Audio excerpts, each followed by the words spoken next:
Welcome to this Fane online event. We are joined today by the incredible Uzo Aduba, who is an award-winning actress whose work spans television, film, and theatre.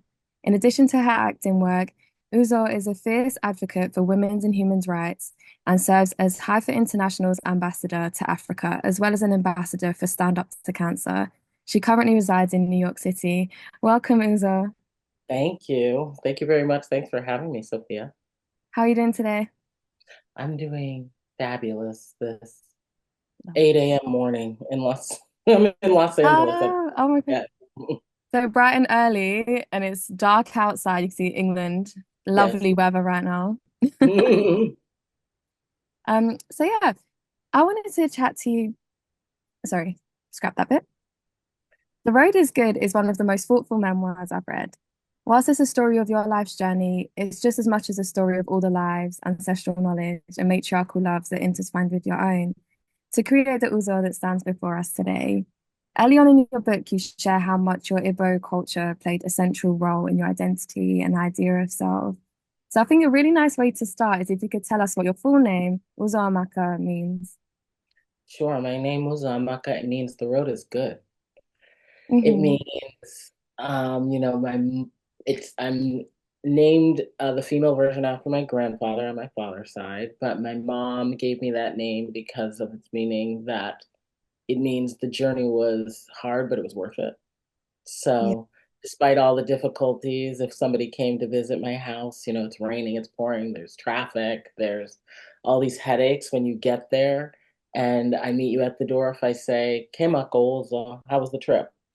You would say, Uzamaka, it was hard, but it's worth it because I'm here now.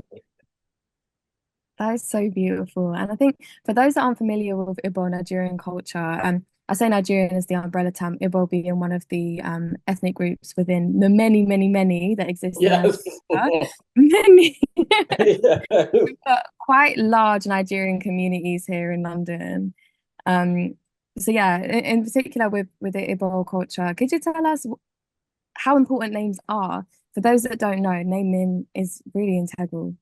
Oh, naming is everything. What you put on a child, you're telling a whole story about that child's parents' lives before they were born. You're telling what you hope the spirit of that child will be and rise up to become.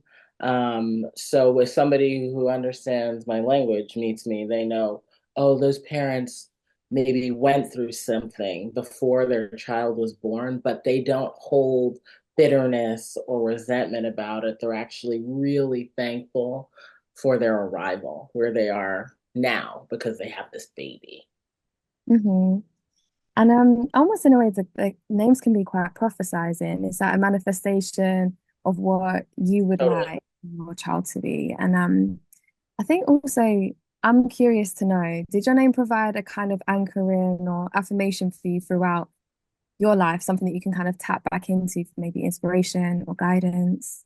100%. I lean into the meaning of my name a lot. When I started this business is so hard. The entertainment, getting into that space, getting hired for work. And there have definitely been hard roads that I've had to go down through various stages of my life. And then when I had the fortune of finally having my break, I remember thinking, wow, this is what my name means. You might feel completely shattered and taken out, and like everything's been so difficult, but wow, it was worth it because that arrival finally within my dreams coming true, frankly, Um, it was so strong, and I felt like that was probably the only way I, with this name, could come into this because that's how life is always going to be.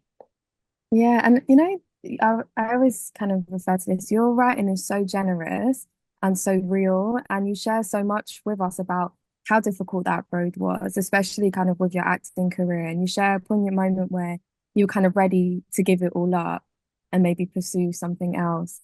Did you kind of reflect on your name and your journey at that point? When you got that call for Orange is the New Black, you got a role. Absolutely, for sure, 100%. I was like, oh my gosh, I have this job. My mind was blown. And Yeah. you think about it, like, wow, the road is good. And even if you think you're at a dead end, like this is where the road ends, which was where I was when I got that job. I thought this was as far as I was meant to go with this dream of mine that I was going to quit, and go pursue something else, as you mentioned. And then you realize there's another dream right on the other side of that dead end, and that the road is always just going to keep going, and it's always going to be met with challenges and obstacles, and sometimes it's going to go uphill. But boy, when you get to ride that roller coaster, like, it's amazing.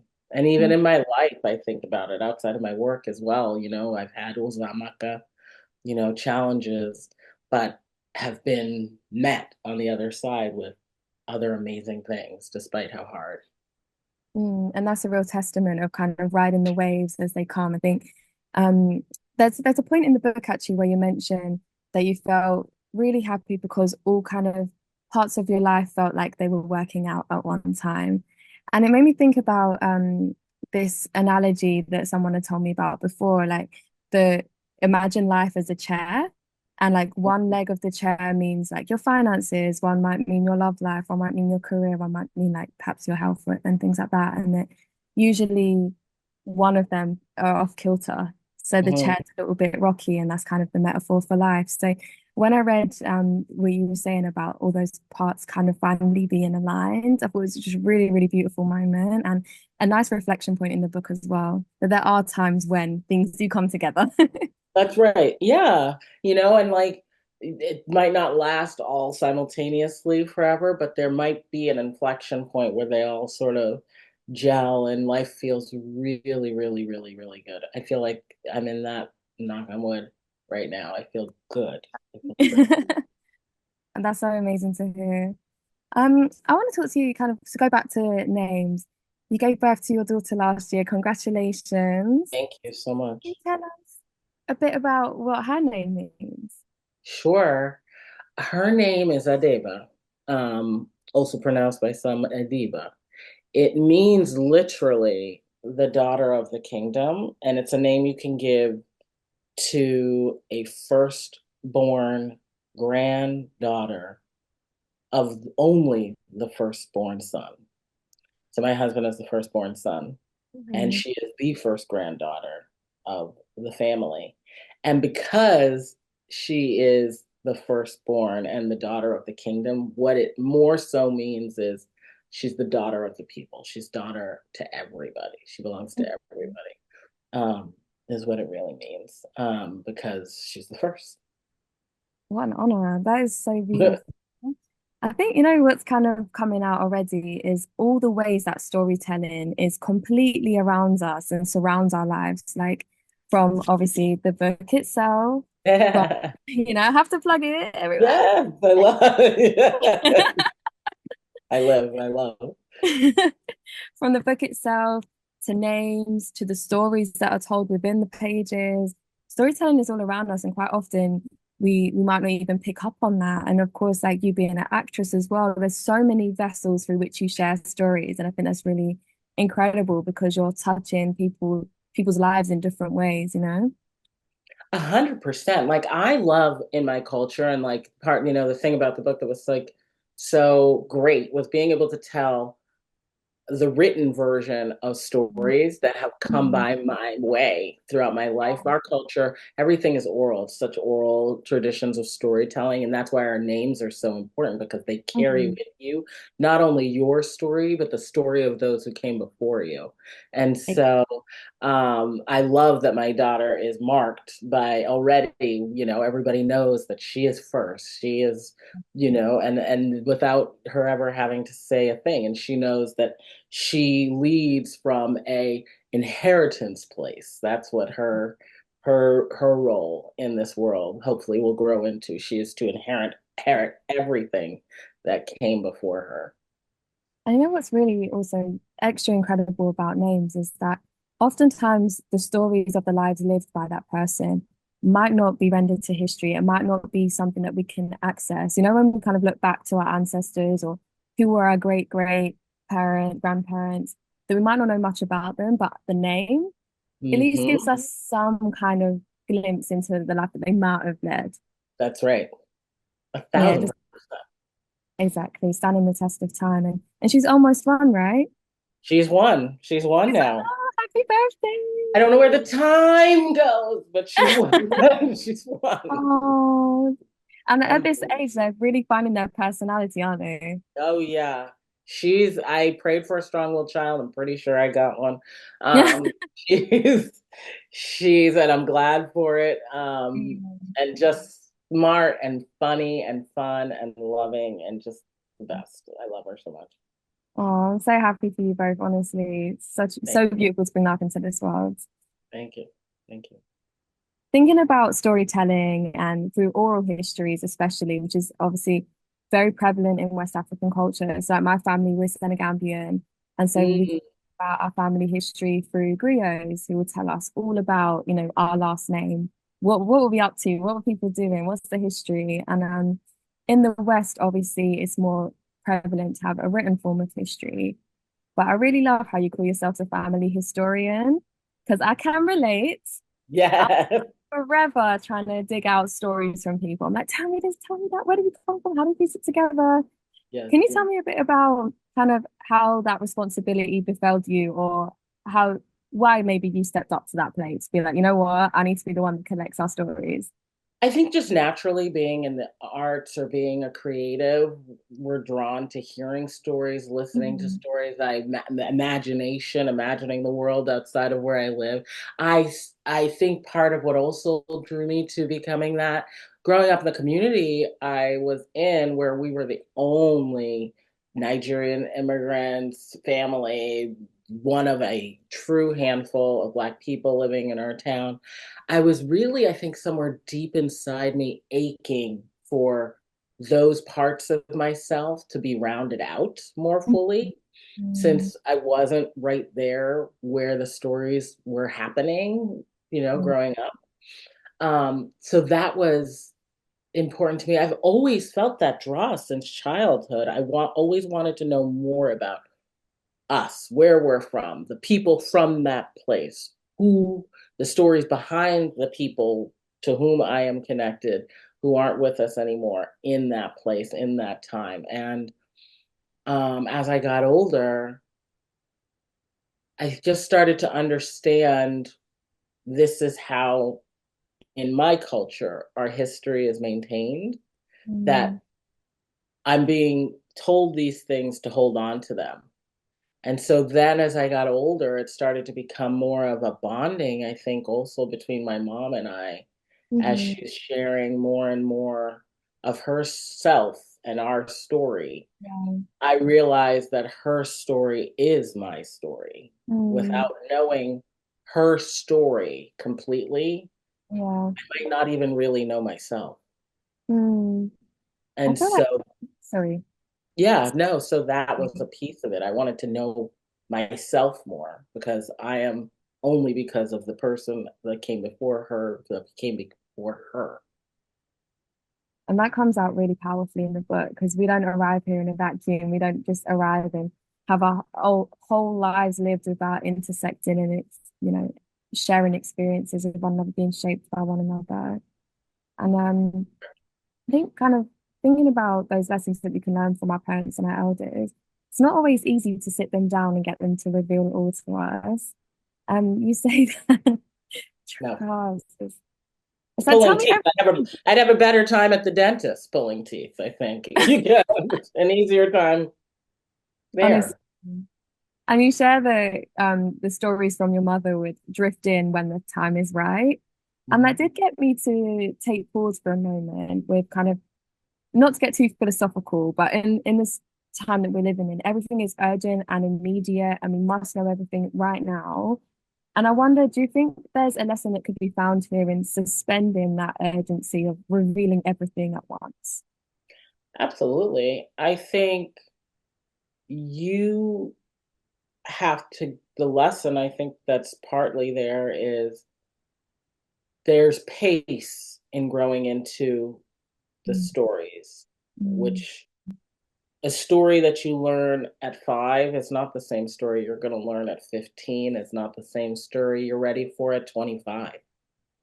And their life is not, life is filled with so many stories, and to sort of quicken or cheapen them by telling them really fast or flooding you with that, you're not going to get the richness of a person's life, the totality of a life. It's like almost like the difference between reading the book and reading the cliff notes, like you might get the flavor, but you're not going to really fully understand the whole of a person. And it was even in the course of my mom and I talking when I was now organizing these stories when she was still with us, mm, even some of the depth of richness with names, towns, times that she had left out, she really became committed now at this point in my life to telling me every critical step of some mm, stories mhm. because she wanted to make sure that my siblings and we had them. So I Yeah, think there's a moment in time, and because she was doing that at different stages, it poured into me differently. You mm, know, um, I understood it differently as a mature woman in the world. I understood them differently as a wife. I understood them differently. I understand them differently now as a mom. You yeah. know, so I think there's something to sort of pacing out those stories. Like a great book, you don't want to like sit down and read it all like at once. You kind of like let some of it savor. Absolutely. Yeah, I think you're spot on. There's some lessons that we might not be ready to hear yet. You know, when you're like, so I just turned 30 and I hear myself reflecting and saying the things that 30-year-olds were saying to me when I was 20. And you know, when you're 20, you're like, nah, like, that's not going to be me. Or I'm not thinking, nah, nah, nah, nah. Yeah, yeah, yeah, yeah. Kind of like that, because now I am that 30-year-old being like, you young people, you got your whole life ahead. Like, but still being young. Do you know what I mean? It's like, you're not ready to hear it yet, but then eventually you step into it and you're like, okay, Oh, now I'm ready to meet it. 100%. I've watched TV shows that are comedies about living a free, happy single life in your 30s. And I remember watching it in my 20s, and it was like a total comedy until I was in my 30s. And I was like, oh, this is like reading like a documentary now. Like, this is. This is a how-to manual. This is not, you I know. literally had a similar moment the other day. There was a book an anthology, and one of the chapters in there written by Sophia Leone is about why you should be single in your 30s, why you should enjoy a few years being single. And I read that in the like kind of latter part of my 20s, thinking, oh yeah, like, this is far away. And I was a single person in my 30s. I'm like, okay, Yeah. Yeah. Got it. Thanks. making sense. Yeah. And so kind of on the path of writing, the road is good. Did it lead you into new parts of knowledge and stories that you didn't have prior to writing the book, prior to setting out to write the book? Oh, yes. Absolutely. There were parts, I knew my mom had moved back to Nigeria with my brother and sister and had been in a really tough, relationship in that marriage, very, very tough marriage. And when she was coming back to the United States and having to get steal back essentially her Yeah. children, Mm, I knew that story. That would be an example of something that I knew the bones of the structure. And it wasn't until we were sitting down, my mom and I, talking about this, and we talked for maybe 4 hours just on this one mm, subject alone.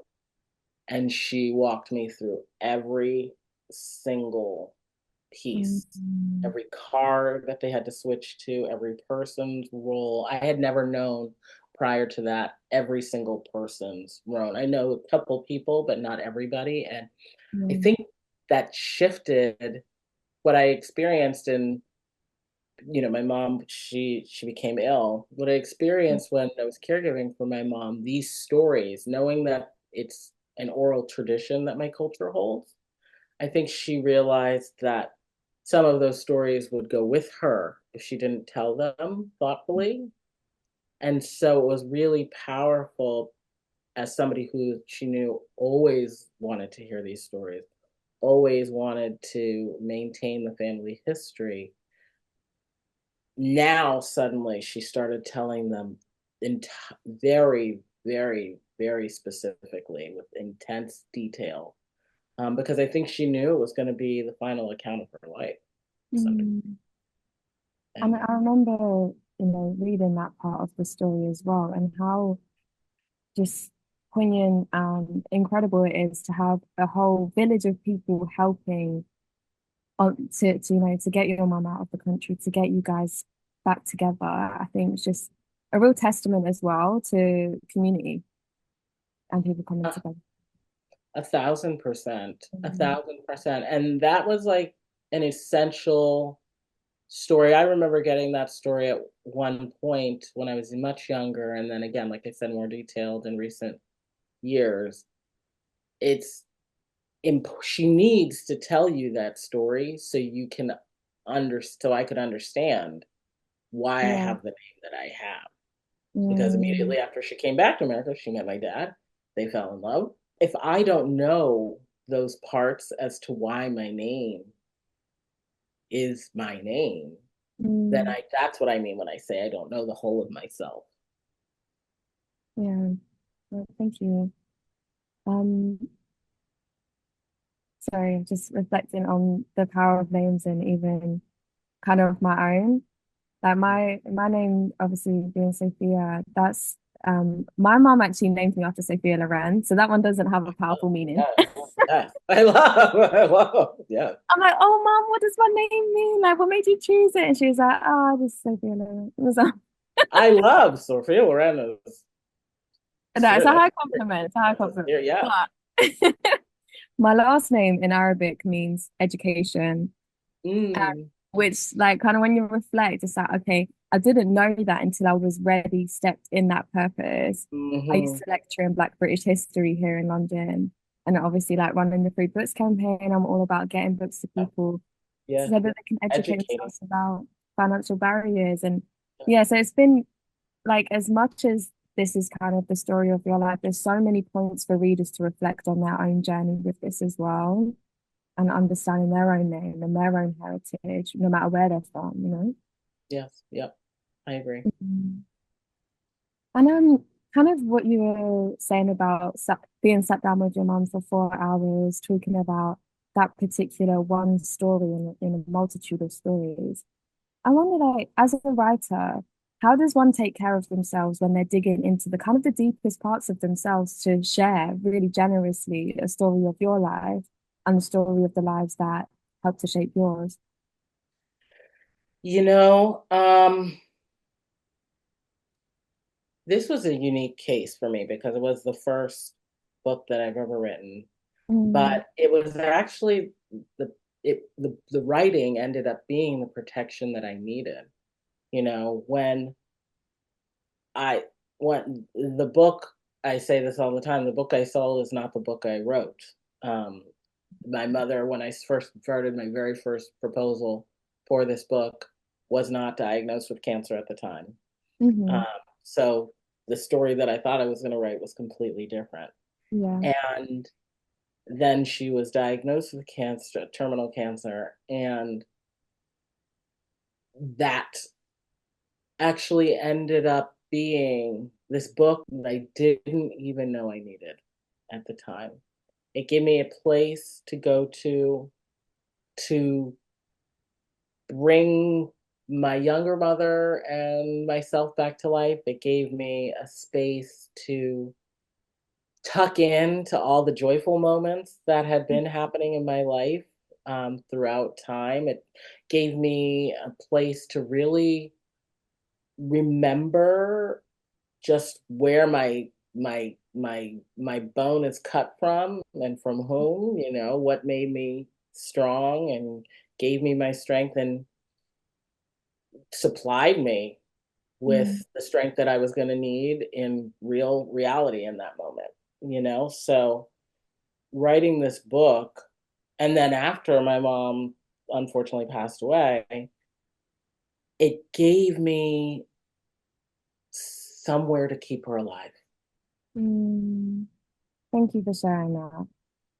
I think it's truly one of the most beautiful gifts that we can give to someone else is the preservation of their memory, and not just kind of what you hold on to personally, but you've also given us all an opportunity and a chance to learn about your mom and to learn from her wisdom and to also be a part of your journey in our small way as readers. So thank you for that because I think kind of writing can be quite a thankless job in a way. But as a reader and as someone who is definitely going to be taking away some gems from this book, thank you for sharing all of that with us. Thank you. Thank you. Were there kind of particular moments or like stories that you found quite challenging to recount or that required you to look through a new lens, perhaps? Oh yeah, like, there were my mom had these great journals that if she couldn't remember a name of a person, which did happen, I would pour into those and I could see names like she just lovers that she love story names, and I think that was my mom now. I think that was my mom being a little bit coy at the time, I would say, well, what's the name of that gentleman that, that first year? I can't remember his name. I can't remember his name.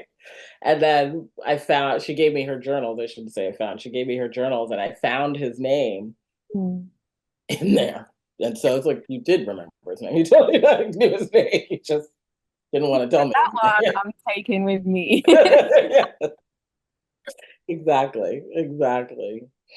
But yeah, things like that were great. Great finds to come up with. And kind of, there's a part in the book where you speak about your brother, I believe, and then you say that that's his story to tell. So that's not your story to tell, like that particular part. And I also really appreciated that as a reader because there is a familial and social responsibility that we have when we're recounting stories, that we can't just kind of put everyone's stuff on blast. We have Yeah. to also think about how we both preserve the legacy of someone and their lived experience and be open and vulnerable whilst also preserving them and looking after them while they're in this life and kind of being careful with what stories we share. So were there kind of any practical um, kind of barriers to writing stories that no story is intimately ours, if that makes sense, Mhm. or like Mhm. exclusively ours, you know? Yeah, I think this is my story from Mm, my lived mm, experience, and it is with the people who are within the story, and then it is also my mother's story as she wanted it told as well, and mm, how it impacted how she told me those stories and how she lived her life, frankly. And I do believe in that. I believe that that's the perspective and the only piece worth capturing in this book, for example. I don't think it's for me to start telling anybody else's story, mm, because that's not what this book is. This book is to remember and hold up the amazing figure whose mm, shoulders I stand on, not who mm. somebody else's shoulders. Somebody can go write that book if they want to write that Yeah, book. Then that's his good and side. yeah, so this is for me to tell my story and my experiences, and I think that's enough. I Mm, think that's more than enough. absolutely. And you do it in such a careful and considered way that as a reader, we are reminded that we don't, as I said, like arrive here ready made kind of in a vacuum, that our lives are a constant intertwining and connecting with other people daily. And Yeah, you do that in such a beautiful way. There isn't kind of like, but there's a chance yeah. for reflection, subtle reflection throughout the book. It's very layered in that sense. And I always really appreciate a book that leaves me thinking afterwards. There's a message that you end on in the book, which isn't a spoiler to anyone listening, um, that your mum leaves us with a message that I became an optimist instead of an obstacle. And for those yet to discover the many wisdoms that are shared throughout the book, could you interpret for us what that lesson is? Oh, absolutely. My mother always believed in the impossible. She believed that anything could be done with Mm, fight, might, work, and determination. And she had been met with so many hard roads and challenges that I talk about. But what's amazing about her is she overcame every single one of them, even in dying. She was a force. mm, She always believed, even in dying, she still believed there was some kind of a good that was yeah. going to come in the end on the other side for herself, but also for her children, and which proved true. Mm, And yeah, I think that sort of positive outlook. She said, you always have, you want to maintain a positive outlook also. And I think that spirit, even when I feel like I'm down and out, or if I'm feeling like the stack is built against me, I definitely inherited that from her, mm, to just still to have hope. I think supremely that's really what she was saying. mm. Never lose hope. Yeah. And kind of towards the end of her life, and they share with us in the book that she was kind of accepting of it, that God has laid the plan, He has laid the path, and what a kind of, to paraphrase, of course, kind of what an honor it is to be part of that plan. And I thought, what a really just incredible way to make peace with the life that you've had, to be accepting of what's next for you in the next life, and just also to be appreciative of the path that you're on. I just, but there's so many really beautiful moments throughout the book, and that's one of those really intimate ones that yeah, also thank you for sharing with us. Thank you. Thank you. There's something that you say kind of referencing throughout the book. I'm going to paraphrase because I've not got the exact writing down, but basically that our journey is paid for by our parents. Mhm. Um, and which I think is a really poignant way of acknowledging the sacrifices that many of our parents have carved out in the road for us to live in this life. And kind of reflecting now as a mother yourself, what do you think some of the lessons from your own mom are that you will bring into this new beautiful journey of motherhood? Sure. Well, first of all, that quote is from Maya Angelou. Oh, okay. Yeah, some of the that your passage has been paid for. I boatloads. My Mm, mother. I have said things to my daughter already that I honestly cannot even believe are coming out of my mouth, because I never said it a day before she was born. But Nanya Maduba, my mother, is coming full steam out of my mouth. I can start with number one, the way I wake my daughter up in the morning. My mm, mother is the same way. At the front of the book is this poem that's written there. It's a lullaby that my mother used to sing to us every morning with a glass of orange juice to mm, wake us up. I wake my daughter up the same way every day, because I know that like core memory that sits in me on it, how it made me feel. And it's so wild because even now at just one, she knows it. And when I come and sing it, she just comes in, like, starts applauding mm, and loves it. And that's something that I do. And I feel like I do it because my mom would have such a bright smile on her face when she would do it. And I have one too. And I just felt like we started her day off right or something. We were the sun that started her day, right? And I want my daughter to know that she's my sunlight as mm. well. She's my sunshine. So Yeah. that's key. That's like Mm. probably a big one. And that's probably something she'll go on to do as well with her children in the future.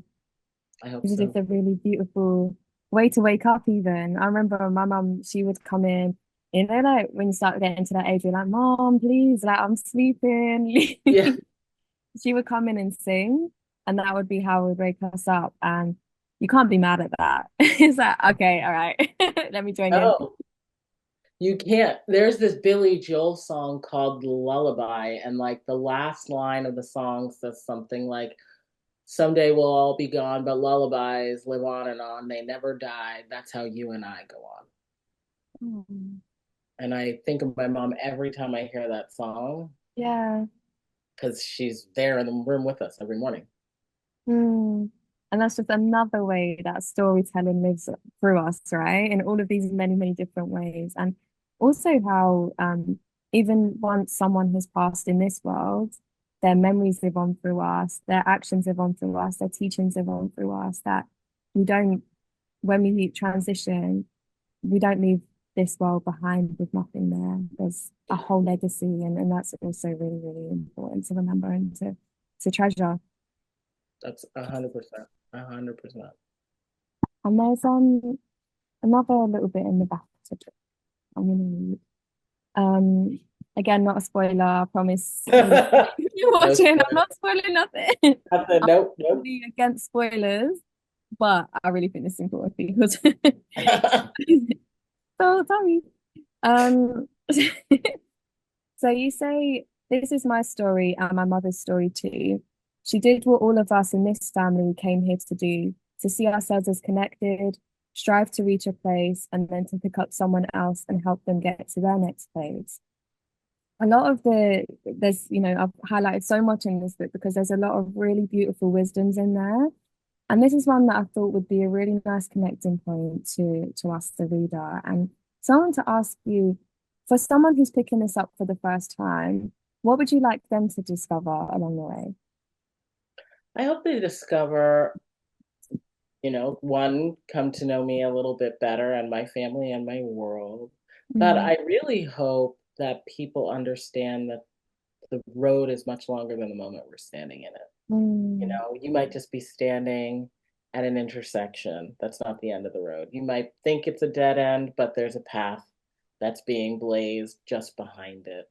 mm, I want people to know that their stories are so much bigger than the moment that they're experiencing it. It's so much mm, bigger. There's so much mm, life behind you and in front of you that is all working supremely in the good, towards the good of, for the good of you. mm, I think that's what and that I hope that people also walk away with thinking about their own stories and the people in their lives who have been that support for them, mm, that have been their elevators, as I like to call them, in their mm. own lives, that have lifted them up. Yeah, thank you. Throughout the book, you talk about being kind of the first Nigerian family in your area and kind of being experiencing being the first, right? And over here in Britain, there's a lot of kind of first, second, now third generation people from the African and Caribbean diaspora. And what I'm seeing a lot of now is this real push to archive our own history and our experiences. So be Mm-hmm. that through accessible archives on Instagram where people are, digging into their family photo albums and posting them online, or, kind of creating documentaries, podcasts, writing books. I see your book as an important memoir in the canon of people that came from the continent to America in the more recent times. And did you ever kind of consider the gravity, the impact of writing something that's canonical, and also that there's an archive? There'll be generations once we're very, long gone, but to wonder, okay, what was it like for people that came from Nigeria to America first, second generation in the, latter part of the 20th century? No, I never thought about it, to be honest, not in that capacity, but I am glad that it is there. Yeah. I think for my parents, when they came, there was no map, there was no path, Mm, there was no mm, trail for them. They were setting out pioneers almost, yeah. and they started here in America creating our family story in this part of the world. Mm-hmm. And that became part of my story. And now here I am creating my own story. And like the end of the book says, I hope that with the book being there, it might be now one stop on the map that's already been made for Mm, the generation to come so that they can take the baton and run it even further ahead. That's my hope. Uh, hmm so that they have that knowledge of what it's like to be in this industry as mm, a as an African, a Nigerian, a British Nigerian, a African American, a Nigerian American, what have you, and they can take that and take that working knowledge and apply it in an even greater way. That some mm. family moving, to the next small town has a better understanding of the ins and outs and how to navigate. I hope it does serve as a little bit of a GPS in that way, a guide. Love that. Yeah, yeah. I think also there's so many parts of history that you are a part of that you share in the book with us. I think one thing that I'm really glad that you speak about is when you was in Orange is the New Black, that marked the time period in streaming history where people were binge watching for the first time. I Yeah. remember I got Netflix just to watch that because Oh, everyone, really? yeah, I literally. love. And everyone was, it was the beginning of binge culture because it was such a good TV show that people didn't want to wait anymore. It really shifted the way that viewers digest stories, the way that we consume Yeah. media. And even I'm really glad that that's in there, that you make reference to that because someone in the future who might not know anything about Uzo will pick up the book and be like, okay, so that's where it connects to that point Yeah. and da, da, da, all along this road that you've been on. And, if you had kind of given up a little bit earlier, could have been completely different. Streaming could have been different. Do you know what I mean? Like it's the butterfly effect. Yeah. It's so wild. Like, and when we did that show, it's like, I was telling people, people were like, what is it? And I was like, I don't know, like a web series, maybe. I don't know. It's going on like YouTube. Yeah. I don't know where it's going because there was no such thing at the Mm, time. And to now see, and it wasn't that long ago, which is also wild. It's like 10 years ago that this whole television revolution happened. It feels like so much longer than that. mm, But what a gift to have been part of it. And yeah, that all of our work in that project gets to live on, for people to yeah, see. yeah. hmm Thank you so much for taking the time to chat with me today. And Thank you. kind of lastly, just and I said this kind of earlier, but I just wanted to say your mother sounds like she was the most incredible person. And thank you for sharing so intimately the love that you share between each other. And through your mother, you show how one person's tenacity, self-belief, and bravery can really help us to navigate in this life. So thank you for all of the gifts that you've given to us in this book. For those that are watching, make sure you get your copy. I promise you, there was no spoilers. There's only going to be just things for you to learn in the book, but also the audio book is brilliant too. I switch between audio and the physical copy, so Thank you. sometimes I listen and read along the same time. Oh, me and you both, sis. Yeah. So listen to the audio book, buy the book, plug in. Thank you. Thank you. Thank you.